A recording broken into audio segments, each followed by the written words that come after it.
Bonjour à toutes et à tous, j'espère que vous allez bien et que vous êtes en pleine forme. Cette fois-ci, je vous propose la fameuse vidéo que vous attendez toutes avec impatience. Alors, c'est le Kitchen Tour.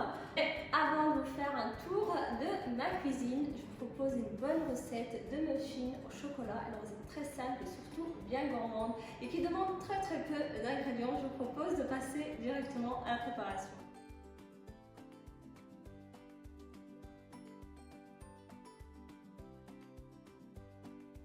Alors pour la préparation, on va d'abord commencer par faire fondre 120 g de chocolat noir avec 110 g de beurre. Je le casse en petits morceaux tout simplement pour que ça soit plus facile à fondre. Pour le beurre, je le prends toujours avec un minimum de 80% de matière grasse. Très important. Voilà. Alors le chocolat et le beurre, vous pouvez très bien le faire fondre au bain-marie. Sinon, vous pouvez aussi le faire fondre au micro-ondes.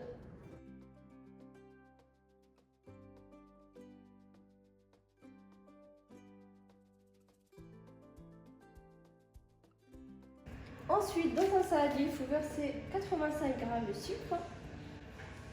Donc là, j'ai choisi du sucre roux. Vous pouvez très bien choisir du sucre normal. Je rajoute un sachet de sucre vanillé, 4 œufs. Il faut fouetter les ingrédients ensemble.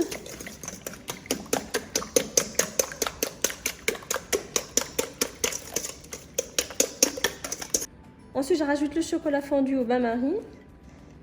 Le chocolat fondu avec le beurre. On mélange.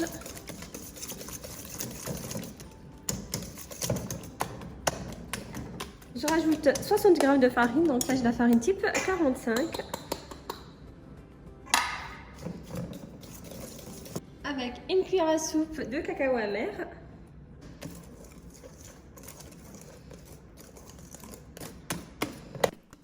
Alors dès que vous obtenez une pâte épaisse en même temps un petit peu liquide, comme ça, on va rajouter du chocolat. Donc là c'est une tablette de chocolat que j'ai coupé en petits morceaux, que j'ai cassé en petits morceaux, donc la moitié d'une tablette. Vous pouvez très bien, si vous le souhaitez, mettre que des pépites de chocolat, ce qui est d'ailleurs beaucoup mieux. Voilà, on mélange.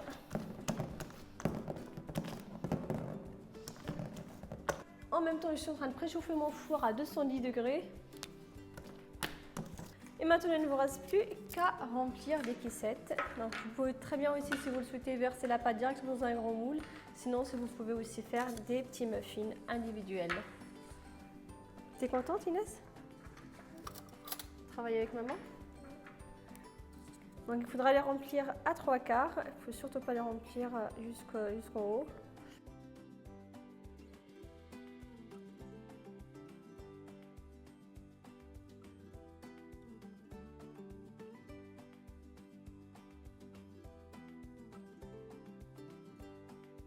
Voilà, maintenant il ne vous reste plus qu'elles ont fourni dans un four préchauffé à 210 degrés pendant environ 12 minutes.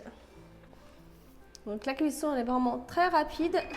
Voilà, maintenant que les muffins sont au four, je vous propose de vous présenter la cuisine. Ici j'ai mon premier four, donc c'est un four de chez Siemens. C'est un four qui est fourni avec 2 plaques. On a plusieurs niveaux et ce que j'aime le plus avec ce four, c'est toutes les options qu'il propose. Donc on a la chaleur tournante 4D qui est très bien pour la cuisson de la plupart des aliments.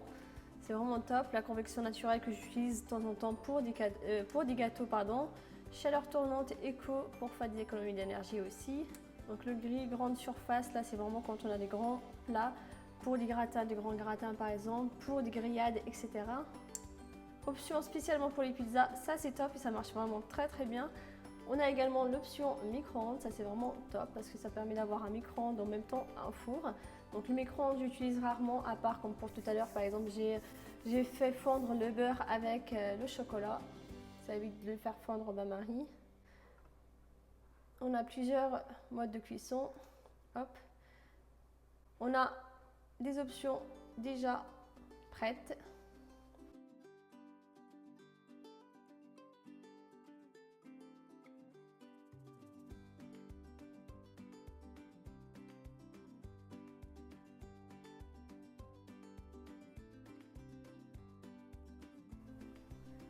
Voilà, donc c'est un four qui permet d'avoir plusieurs options et surtout l'auto-nettoyage.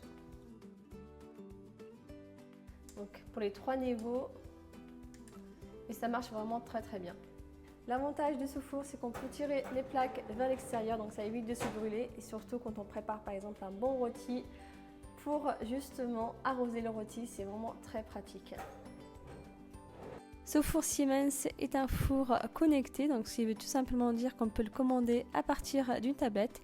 Et ce qui est bien avec ce four, et surtout avec cette application, c'est qu'on a plusieurs plats et c'est vraiment très bien parce qu'on peut justement choisir des options grâce aux plats proposés directement sur l'application. Et maintenant, je vais vous montrer mon deuxième four, toujours de la marque Siemens. Et pareil, il a été fourni avec 2 plaques. Donc là, j'ai mis 4 plaques tout simplement parce qu'il y a les 2 du premier four et la grille. Par contre, on n'a pas du tout, comme pour le premier, on ne peut pas du tout tirer la plaque. Ce deuxième four de chez Siemens a moins d'options que le premier. Il n'est pas connecté, donc il n'a pas l'option Wi-Fi. Par contre, c'est un deuxième four que j'utilise quand je prépare plusieurs plats et qui est très très bien. Maintenant, je vous propose la colonne. Donc, c'est là où je range la plupart des choses. Donc ici, j'ai 5 niveaux qu'on peut modifier. Donc, on peut très bien les régler. Ça, c'est vraiment très pratique et c'est agréable. Parce que voilà, si je veux par exemple monter cette partie-là un petit peu plus haut pour avoir un petit peu plus de place pour faire des rangements en bas, je peux très bien le faire. Et pour l'organisation, donc du coup, j'ai acheté pas mal de pots.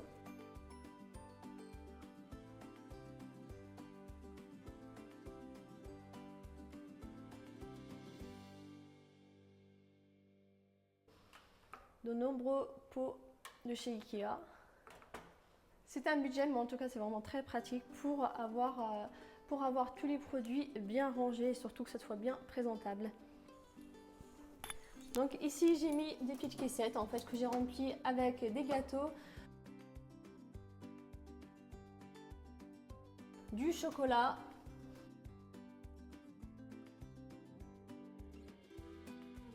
ici, c'est toute la partie qui concerne la préparation des petits gâteaux et aussi pour les soupes, etc. Ici, c'est tout ce qui est fruits secs. Donc ça va un peu plus haut. Enfin, pour tout ce qui est fruits secs, je mets tout ici. Pour le petit déjeuner, c'est ici donc les céréales pour les enfants, le café pour la machine à café. Et d'autre côté, on a le sucre, le thé et tout en haut, j'ai des pâtes. Donc là, je l'utilise un petit peu moins. C'est pour ça que j'ai mis les pâtes là-haut. C'est parce qu'on mange souvent.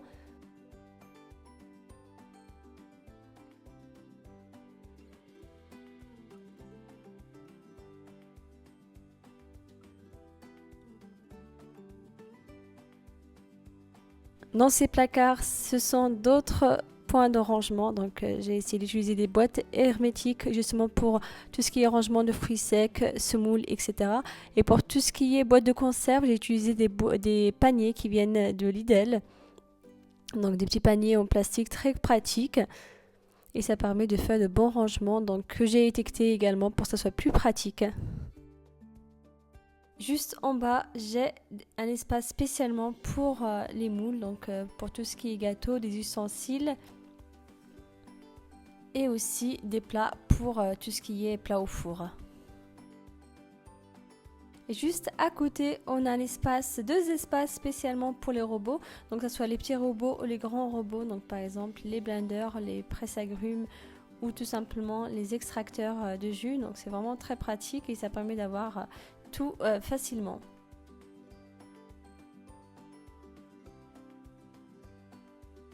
Un autre espace de rangement, là c'est pas pour les ustensiles mais plus pour le lait, l'eau et la farine. Ici j'ai des boîtes hermétiques, des saladiers et en haut on a des plats. Donc j'ai mis des plats, généralement je les utilise très rarement. Tout simplement, je les sors tout simplement quand je reçois du monde. C'est pour ça que je les ai mis en haut parce que voilà, c'est pas quelque chose que je sors souvent. Sous la cuisinière, j'ai mis un tiroir pour les couverts, les couteaux, donc pour tout ce qui est ustensile pour cuisiner, donc que ça soit plus facile d'accès. J'ai aussi mis des dessous de verre, des torchons pour que ça soit vraiment pratique et que ça soit surtout facile d'accès. Ensuite, j'ai mis 2 casseroliers donc pour ranger tout ce qui est casserole, cocotte minute, les fétous, etc. Ici, c'est un espace pour les épices, donc qui est sur 2 niveaux. En première partie, on a les épices et en deuxième partie, on a encore des épices, des huiles, donc tout ce qui est l'huile de tournesol, l'huile d'argan et l'huile d'olive. Et bien sûr, on a également un espace pour ranger le pain. Au niveau de la cuisinière, donc j'ai une cuisinière de chez Siemens qui fonctionne au gaz et c'est vraiment beaucoup mieux que les plaques à induction. La cuisson elle est vraiment différente. Par contre, avec les cuisinistes, on a fait un espace pour mettre une bouteille de gaz. Juste sous l'égouttoir, j'ai 2 poubelles, donc une poubelle pour tout ce qui est recyclage. Et la seconde poubelle, c'est pour tout le reste, tout simplement. Juste en haut, on a un espace de rangement pour tout ce qui est sac poubelle, torchons, lingettes, etc. Et ça, c'est vraiment pratique parce qu'on a tout à côté. L'autre côté du plan de travail est pour tout ce qui est assiettes, couverts, bols, etc. On a fait exprès de le mettre de ce côté tout simplement pour que ça soit plus facile d'accès pour les enfants, pour qu'ils puissent mettre la table plus facilement et surtout pour y avoir accès à partir de la salle à manger.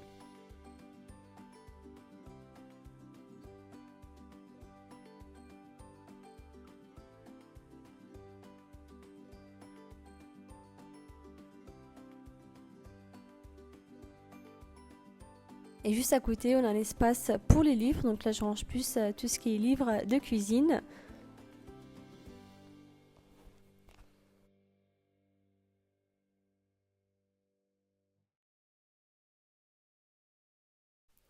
Ici, on a le frigo, donc que j'essaye de ranger au maximum. Pour tout ce qui est rangement, j'utilise des petits paniers que j'ai achetés au magasin Lidl, donc qui sont bien pratiques.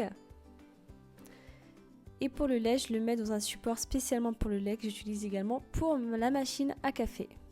Sous l'évier, je range tout ce qui est produit pour le lave-vaisselle, donc le sel, les dosettes et aussi les produits que j'utilise pour le nettoyage du plan de travail en céramique.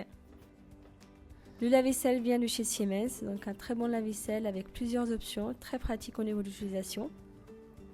Il est également connecté, donc on peut le démarrer et l'arrêter à partir de l'application. Et l'avantage de l'utiliser à partir de l'application, c'est qu'on a plusieurs options et l'application nous aide également pour le choix des options. Donc au niveau du levier, je l'ai mis côté gauche du plan de travail, c'est tout simplement parce que le frigo est juste derrière. Donc dès que je prends mes aliments, je peux directement les laver. Pour l'égouttoir, je l'ai mis à gauche alors que je suis droitière, c'est tout simplement parce que voilà, je ne voulais pas avoir un égouttoir, pas au milieu du plan de travail, mais de ce côté-là parce que voilà, ça me prend de la place.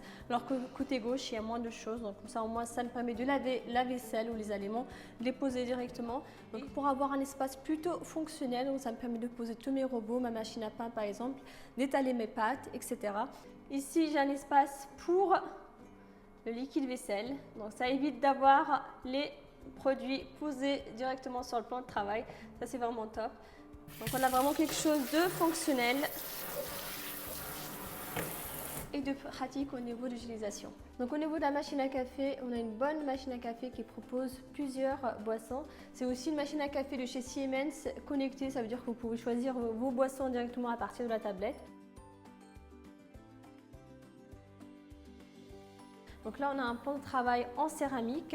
Ce que j'ai aimé le plus avec la céramique, c'est vraiment ce côté facile d'entretien par rapport au granit et au marbre. L'entretien de la céramique est vraiment très facile. J'utilise un produit que le granitier m'a donné d'ailleurs avec une éponge magique pour faire partir les taches et ça fonctionne vraiment très très bien. L'autre avantage du plan de travail, c'est qu'il peut supporter une grande température, donc il peut aller jusqu'à 900 degrés. Et ça, c'est vraiment très agréable parce que voilà, quand je prépare des plats au four par exemple, je peux poser directement mes plats sur mon plan de travail. Un autre avantage qui est plutôt pas mal, donc que je fais pas souvent parce que voilà, je suis habituée à utiliser une planche à découper, mais c'est psychologique. On m'a seulement dit arrête d'utiliser la planche à découper, c'est qu'on peut couper directement sur le plan de travail. Donc il ne s'abîme pas du tout, ça peut faire, par contre ça peut faire des petites traces mais qui s'effacent facilement avec l'éponge magique. C'est vraiment pas très grave, il suffit juste de prendre l'éponge magique, vous la mouillez avec un petit peu d'eau et vous effacez les traces du coteau. Pour brancher mes robots, j'ai des prises intégrées directement au plan de travail. Les tableaux que vous voyez ici viennent de chez Juiver, donc une très bonne marque et ils sont vraiment de très bonne qualité.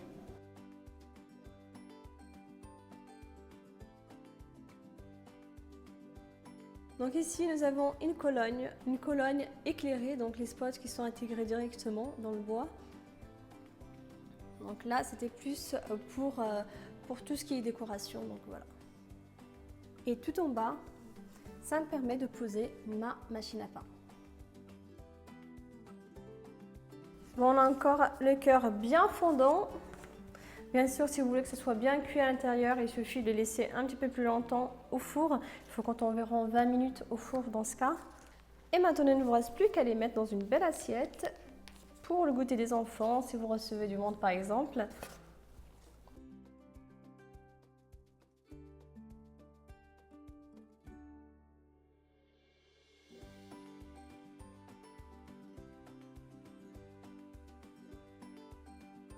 Voilà pour cette vidéo, en tout cas j'espère qu'elle vous a plu. Vous aussi n'hésitez pas à nous donner votre retour par rapport à l'achat de votre cuisine, l'électroménager, des conseils, etc. Ça sera vraiment un grand plaisir pour moi de vous lire. Vous pouvez retrouver toutes les marques ainsi que les coordonnées de ce cuisiniste directement dans la barre info. J'espère vous revoir, à très bientôt et surtout n'oubliez pas de vous abonner, liker et de partager. À très bientôt, ciao ciao.